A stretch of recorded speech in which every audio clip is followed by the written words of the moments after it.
Vale, en segundo lugar, el segundo hecho, ¿vale? Aparte del tema del Plan Marshall, que ya hemos visto, sería el conflicto de Alemania, ¿vale? La falta de acuerdo entre los países aliados, entre Estados Unidos, la URSS y Gran Bretaña, por llegar a un acuerdo referente a la división de Alemania, ¿vale? Acordaos que en la conferencia de Yalta y en la conferencia de Potsdam se había vuelto a reafirmar, pero sobre todo en la conferencia de Yalta, se había dividido Alemania en 4 zonas de ocupación. Alemania y lo que era la ciudad de Berlín, 4 zonas de ocupación, y cada una iba a ser ocupada por uno de los ejércitos, ¿vale? Lo que era la zona oriental iba a ser ocupada por la URSS, esta región de aquí ocupada por los británicos, esta otra por los americanos y aquí por los franceses, ¿vale? De tal manera que quedaban 4 zonas de ocupación para que se llegara a un acuerdo referente a la unificación después de Alemania, ¿vale? ¿Cuál es el problema? Que a la altura de 1948 aún no se había alcanzado ningún tipo de acuerdo. Claro, era muy difícil acordar una reunificación de Alemania teniendo en cuenta que los soviéticos que habían ocupado la zona del oeste querían un sistema comunista, mientras que los norteamericanos querían un sistema capitalista. Llegar a un acuerdo entre las dos partes era muy complicado. ¿Vale? De tal manera que en 1948 Estados Unidos, que si os fijáis es el que está adoptando la postura más agresiva de las dos potencias, decide unificar las 3 regiones y crear la llamada República Federal Alemana, la RFA, con capital en la ciudad de Bonn, ¿vale? Que estaba entre las 3 zonas de ocupación. ¿Vale? De tal manera que se unifica Alemania. Y lo mismo hacen con las 3 partes de Berlín que correspondían a la parte occidental, ¿vale? Es decir, lo que es la parte francesa, estadounidense y británica, la parte ocupada, quedó bajo administración de la República Federal Alemana. Claro, esto fue muy mal visto en la URSS, porque los soviéticos, Stalin se opuso totalmente a que por así de buenas a primeras, se rompiera con lo que se había acordado en Yalta y los norteamericanos decidieron unificar las 3 zonas de ocupación sin contar con ellos, ¿vale? Que era el fondo de la cuestión, ¿vale? ¿Qué hace la URSS? Bloqueó totalmente Berlín, el Berlín del oeste, ¿vale? Bloqueó de tal manera que lo que pretendía era bloquear comercialmente la región y que presionara así a los norteamericanos para negociar y que eliminaran esa República Federal Alemana. ¿Qué hace Estados Unidos? Creó un puente aéreo, un impresionante puente aéreo que unió el Berlín del oeste con la República Federal Alemana, de tal manera que queda conectada por aire y los soviéticos no lograron porque no podían derribar a los aviones norteamericanos, porque eso supondría una declaración de guerra. No lograron bloquear el Berlín del oeste y finalmente en mayo del 48 tuvieron que levantar el bloqueo. Un bloqueo que duró varios meses. Finalmente era absurdo porque los norteamericanos estaban abasteciendo, estaban enviando comida, enviando recursos al Berlín occidental, entonces no tenía ningún sentido mantener el bloqueo, ¿vale? Como respuesta, unos meses después, la URSS en la zona que controlaba creó la llamada República Democrática Alemana, es decir, una dictadura, una democracia de estas populares, controlada por el Partido Comunista y que quedó bajo administración soviética, ¿vale? Lo que sería la RDA frente a la RFA, ¿vale? La división de Alemania es muy interesante porque es el conflicto que marca prácticamente toda la Guerra Fría. Fijaos que estamos al principio de la Guerra Fría y ya es un hecho como muy simbólico de toda la guerra, todo el conflicto, ¿vale? Alemania es la que mejor simboliza esta ruptura en dos del mundo, ¿vale? De hecho, la Guerra Fría no en vano se termina cuando cae el muro de Berlín que se va a levantar entre el Berlín occidental y el Berlín oriental, ¿vale? Para separar los dos, que ya veremos por qué. Y simboliza muy bien este enfrentamiento, esta división del mundo en dos partes, ¿vale? La ruptura, no obstante, se va a consolidar definitivamente con la creación de las alianzas militares por parte de ambos bloques. Es decir, ambos bloques, tanto Estados Unidos como la URSS, van a querer consolidar sus distintas áreas de dominio y a sus distintos aliados y unir sus ejércitos a los suyos, ¿vale? El primero en hacer esto va a ser Estados Unidos, que al año siguiente de crear la República Federal Alemana, crea la OTAN, ¿vale? Una organización que, por cierto, sigue existiendo hoy día y que es una alianza militar, es decir, una alianza en la que si uno de estos miembros de la OTAN es atacado por un tercero, en especial por un tercero comunista, todos los países deberían declarar la guerra a ese país, ¿vale? Al atacante. Es una alianza militar típica. Esta OTAN quiere decir la Organización del Tratado del Atlántico Norte, porque Estados Unidos considera que el Atlántico Norte es la zona de dominio de Estados Unidos, ¿vale?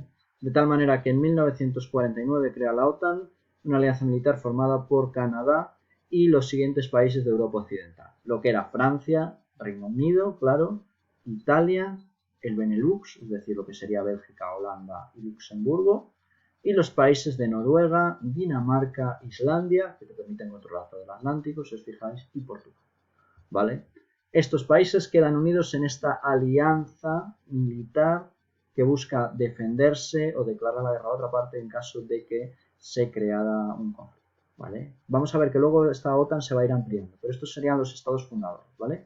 Canadá y los países principales de Europa Occidental, junto con estos países que parecen menos importantes, pero eran puntos estratégicos, ¿vale? Dinamarca, Noruega, Islandia y Portugal, que intentan controlar toda la zona de la URSS, por el contrario, va a imponer en Europa del Este las democracias populares, ¿vale? Esos regímenes no democráticos, ¿vale? Les he dicho, todo sistema que lleve en su nombre la palabra democracia quiere decir que no es muy democrático, porque si está definiéndose como democrático, mal, ¿vale? Democracias populares, un sistema dictatorial dominado por los partidos comunistas que a su vez estaban bajo el dominio de la URSS, ¿vale? Es un modelo a pequeña escala del sistema soviético dentro de los países de Europa del Este.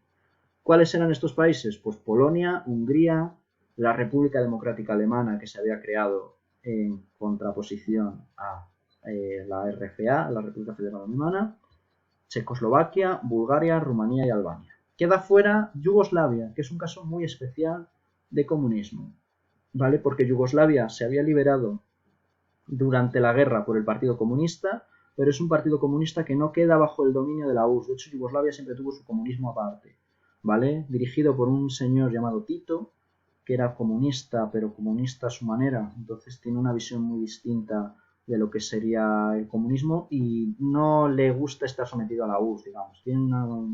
Va por otro lado.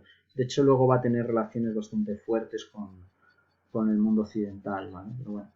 Estos otros países quedan sometidos al control de la URSS, ¿vale? Y la URSS les va a obligar a formar parte de varias organizaciones. La primera, el Comecon. El Comecon, que es un mercado común, ¿vale? Creado en 1949, es decir, un mercado, una eliminación, digamos, de aranceles entre los países que formaban este bloque soviético, ¿vale? Para que los países se pudieran ayudar entre ellos. Esto se ha comparado en algunos historiadores lo han comparado con el plan Marshall, ¿vale? Como la URSS no tenía dinero para enviar ayudas a los países de Europa del Este, porque la URSS después de la guerra está destrozada también, le va a llevar unos cuantos años recuperarse, lo que hizo fue crear este mercado común para que los países de la órbita soviética, pues por lo menos se pudieran pues, dar alguna ayuda entre ellos y demás y establecer esta política económica. Pero bueno, no es tan. A mí me recuerda más, de hecho, este tendría su paralelo más correcto con la Unión Europea, ¿vale? Es decir, un mercado, un territorio en el que se comercia de manera libre, más o menos, o que siguen coordinándose la misma política económica entre los distintos países, ¿vale? El Comecon sería en el caso de la URSS y la Unión Europea, bueno, la Comunidad Económica Europea en el caso de Estados Unidos, ¿vale? Que además habían recibido los apoyos del plan Marshall y demás, ¿vale? Y como si en el bloque soviético tenemos, en el bloque occidental tenemos la OTAN, en el bloque soviético tenemos el Pacto de Varsovia, ¿vale? Que además la URSS va a tardar muchos años en formarlo, no se va a formar hasta el 55, ¿vale?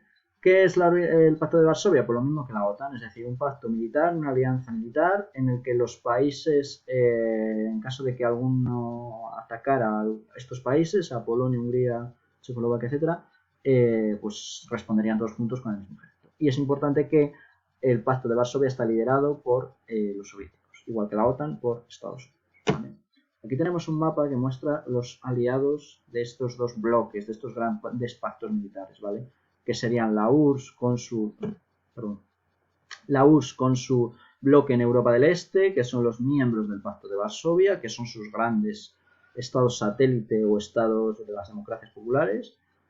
Y tenemos a Estados Unidos con su OTAN, en el caso de que tiene sometido Canadá, y los países de Europa Occidental, ¿vale? Aquí tenéis algunos países que todavía no os he dicho que han entrado en la OTAN, ¿vale? Como es el caso de España, que entró en los años 80, como es el caso de Grecia, que entrará después, Turquía y de Alemania, porque Alemania no se va a integrar en la OTAN original, ¿vale? Porque Estados Unidos no quiso provocar a la URSS integrando a la Europa, a la República Federal Alemana, dentro de lo que era el bloque occidental, al menos de momento, ¿vale? Después de lo que pasó en Berlín con toda la crisis del puente aéreo. Entonces, en un primer momento, Estados Unidos no se va a atrever a meter en la República Federal Alemana, pero luego sí, ¿vale? Pero fijaos que de momento el principal conflicto de la Guerra Fría está en Europa, ¿vale? Es donde se ha generado el problema por el dominio europeo, pero ya se han establecido claramente las dos zonas de dominio. Europa occidental, que queda bajo el control de Estados Unidos, y Europa oriental, que va a quedar bajo la administración y dominio soviético, ¿vale? A continuación, en los años posteriores, muy pronto se va a trasladar el problema, en los años 50, a Asia. En Asia va a ser el siguiente escenario en el que se desarrollen los grandes conflictos de la siguiente etapa de la Guerra Fría.